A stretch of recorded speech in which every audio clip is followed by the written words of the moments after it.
Welcome to Main Idea Level 8. Remember, the main idea is what the author wants you to walk away knowing or understanding about the topic, and everything in the text connects back to that main idea.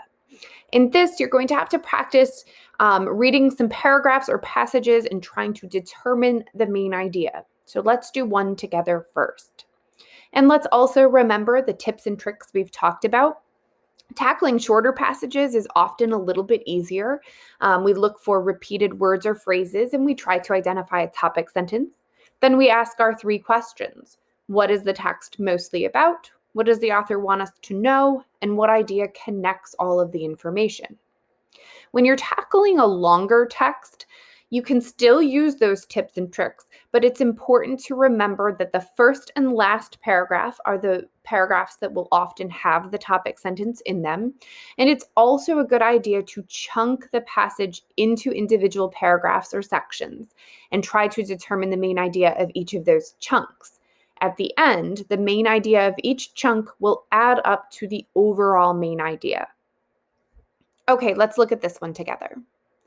Learning how to ride a bike is no easy task. Most people learn as children and get on their first bicycle with training wheels mounted on the sides of the back tires.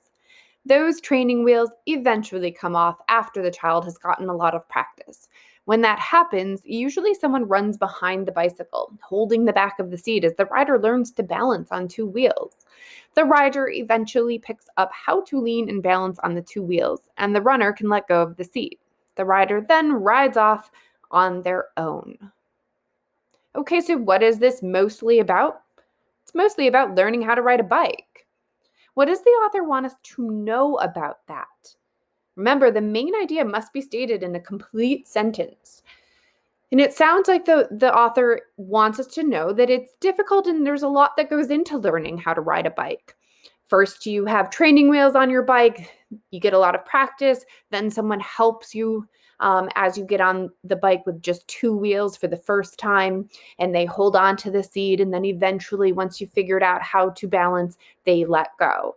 So there's a lot that goes into it. Okay, so let's look at our options. The first one says, learning how to ride a bike. Okay, that's our topic, not our main idea. So already we know that the second option is correct, but let's look at why. Learning how to ride a bike is difficult and often requires practice and help. Does that connect all of the information given to us? Yes, it does. So that is our correct option.